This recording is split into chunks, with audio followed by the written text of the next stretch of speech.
How did you meet Brittany and Brianna, Dean? I met Brittany on an airplane. I said hello to her, but after that, she had asked for my phone number. We were both on a flight from Denver to Austin, Texas, and we had conversation on the airplane, but it wasn't anything like I was trying to pick her up or even her trying to pick me up. We did exchange contact information, and when we got off the plane, she went to, I believe it was Pflugerville, and I went from Austin to San Antonio. And she had actually asked on my ride to San Antonio if I wanted to stop by and go get dinner with her in Austin. I turned her down, and that's the first time I met Brittany Dean on an airplane. Oh God, the first time I met Brianna was in that month, December 2014. She came into Brittany's room. We were drinking root beers. Something right out the gate hit me about Brianna as being evil, as being bad and manipulative. How do you think the relationship that these twins have with each other had a knock-on effect on your relationship? The relationship that the twins have together is extremely vile and abusive. Brianna is very, very controlling. Brittany has told me and the Pflugerville police officer on several occasions that something goes really deep in her twin sister. Something goes really, really deep. I'm not the first male that Brianna Dean has done this to. There was another boyfriend that Brianna just tore to shreds that Brittany was dating. Brianna thinks that she has a say in who Brittany dates or is romantically involved with. It's a very poisonous relationship, and I think that it affects Brittany as well. If I were to sum up the two, I would say that Brianna's the monster, and Brittany just kind of follows because that's her twin, she doesn't know what else to do. Their relationship is poisonous and is going to be the reason why they're going to see failure after failure, not only in personal relationships and romantic relationships and in businesses. For the a year and a half maybe that I actually knew both of them together, it was sheer terror. Brittany Dean would tell me several times, she can't talk to me too loud because her twin sister would hear it. Just the amount of abusive control that Brianna put on Brittany, even the idea that Brianna might be overhearing something, put fear into Brittany. Brianna would say a lot of negative things to Brittany, like, you shouldn't eat because you're fat. You tell me I shouldn't even eat. You brought some man from an airplane into our house, and that was after 3 or 4 months of actually dating this person. She would just put Brittany down at every chance she could get. Brittany would call me several nights in tears because of something that Brianna said to her. And Brianna just didn't like me because, of course, I was the one that Brittany was going to, not Brianna, not the twin, who she expected that she would come to. But when you're abusing your twin, why would your twin go to you for relief in any form? So after just hearing Brianna just go in, like, start digging at Brittany and start digging at me, I just told her to shut her fucking mouth. We were in the middle of cooking chicken. We were going to sit down. We were going to enjoy our chicken. Do you have nothing good to say? Just shut up. Well, the fact that I said the F word was, the worst thing in the world. She immediately called the cops to, I guess, tell them that I said the F word. But since that's not illegal, she had to kind of lie. So a Pflugerville police officer comes over, and she immediately says that I'm assaulting her. And when she says that to the police officer, you hear Brittany in the recording saying, even though he assaulted me, Assaulted when you, did he Brianna? assault you? Right before Christmas, and just now upstairs in the bedroom. Brianna, Grabbed something out of my you hand. can't lie to a cop just because. My father's on the phone. I mean, he's then Brianna says he is stealing my equipment. Brianna, that's my modem. That's my modem, and he didn't. I watched him. And she was talking about a router. Brittany chimes in and says, that was my room, and I asked him and watched him. I asked him to take it. Then Brianna says, What if he rapes me? He can sit because she's on the lease.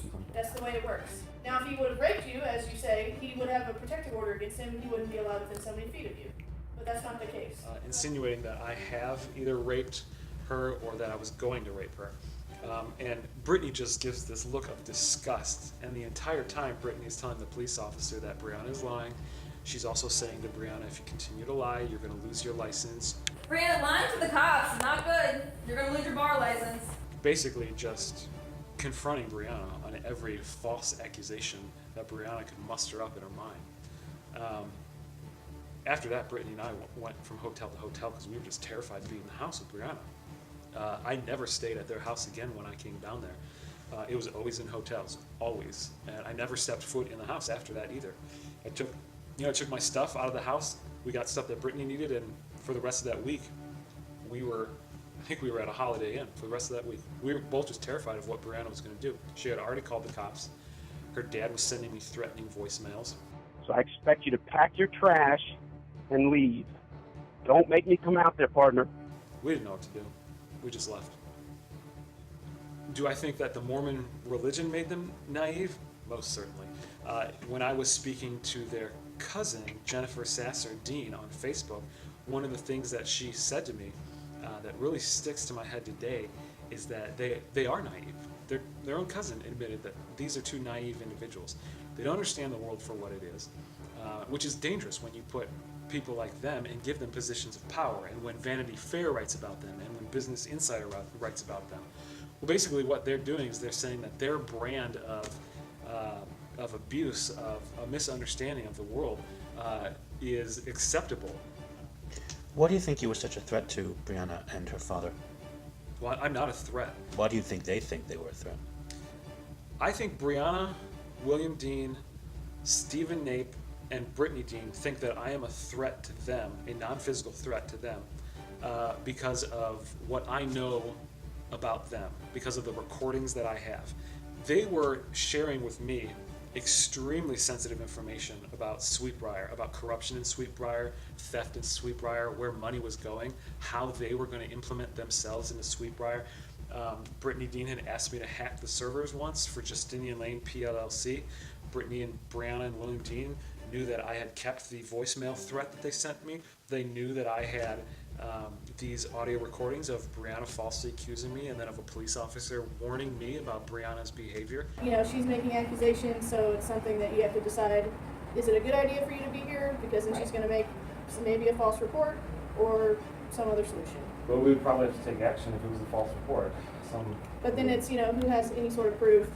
They know I collect this data, and with people like that who act one way but want the rest of the world to believe that they are something else completely different, the information that I hold, information in general, that is the key weapon against those people. They don't want that information coming out because people would see that these Mormons are actually just toxic, abusive, manipulative, narcissistic psychopaths.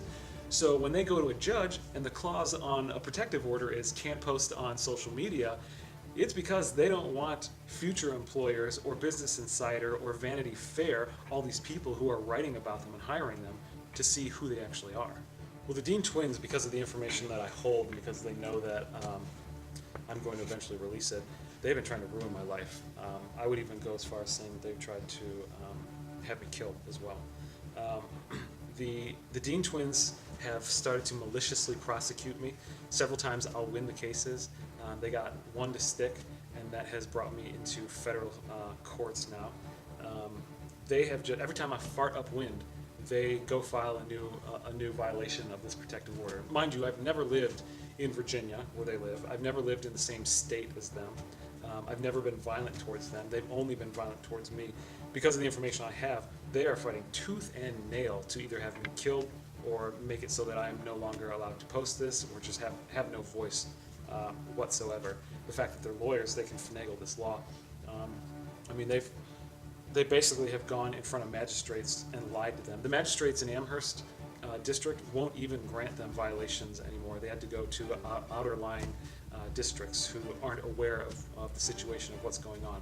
Because literally every time I do anything, even if it isn't directly related to them, they file a violation. They've just gone out of their way to bring the law down on me, restrain my First Amendment right to speech, and put me and my family in the way of danger. I mean, I've had at least a dozen Amherst cops pull me over in a taxi with guns drawn on me. I'm not a threat. I don't have a weapon. I'm on my way to the airport to go back home to Colorado. What's the point of that?